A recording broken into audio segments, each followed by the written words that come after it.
From the podcaster. Powered by Timbre Media.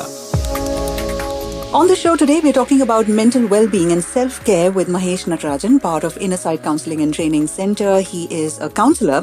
Now, Mahesh, what about people who live alone? What should they remember? And how can they survive this crisis?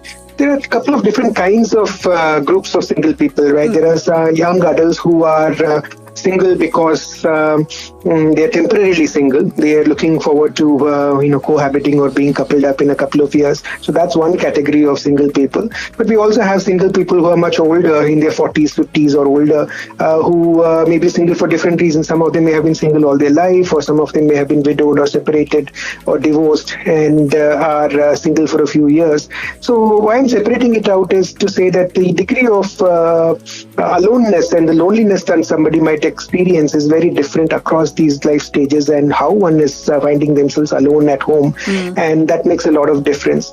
For younger people who are temporarily alone, they manage things with connecting over the internet and trying to stay connected with family over shared video calls and other things, and just trying to hold themselves during this time. Yeah. But for others who have been single for a longer time and have experienced loneliness before, these periods can actually make it much, much worse, because even the smaller times of social interaction or togetherness is taken away, where this person might have gone for a walk on the park, or taken themselves to a lake or a cafe for a coffee in a cafe or a movie. Those kind of socializing opportunities are limited, and therefore they experience a lot more alone time, and it becomes harder for them to actually then stay in that space without feeling lonelier in a very visceral sense. The lack of social spaces and socialization is much harder for older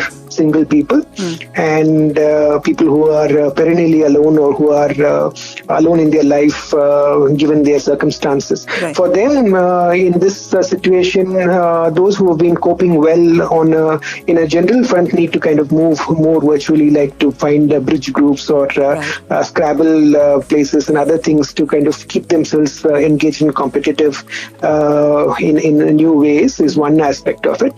The second interesting thing that I'm starting to notice is that quite a few people who have been single for a long time and have learned to cope with it in different ways are also now figuring out how to share their knowledge and share their insights into it on online forums, and are finding different ways of connecting to people, new sets of people that they're connecting with on Reddit or through Zoom seminars that like a lot of people are offering for free. Right.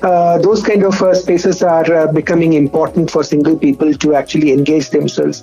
But yes, we are staring at an epidemic of loneliness, and my worry is that if this prolongs much longer, that we might then start actually imbibing these as lifestyle habits, and then tend to actually create more and more islands of lonely people, and that is something we need to kind of be cautious and concerned about over the years to come. Yeah.